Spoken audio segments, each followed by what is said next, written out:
Un pas de plus vers l'éligibilité de la Côte d'Ivoire au Millennium Challenge Corporation, MCC, au vu des résultats obtenus cette année.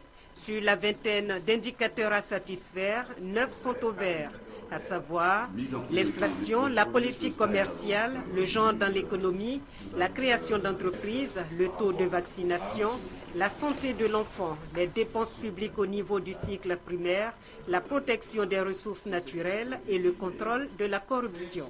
Et le Comité national pour le MCC est déterminé à poursuivre sur cette lancée.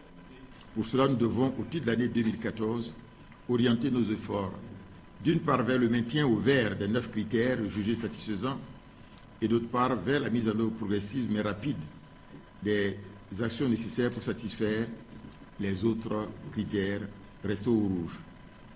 Dans cette perspective et à court terme, nous devons améliorer la communication sur certains indicateurs jugés pour l'heure non satisfaisants et cependant pour lesquels les réformes ou des actions importantes ont déjà été réalisées par le gouvernement.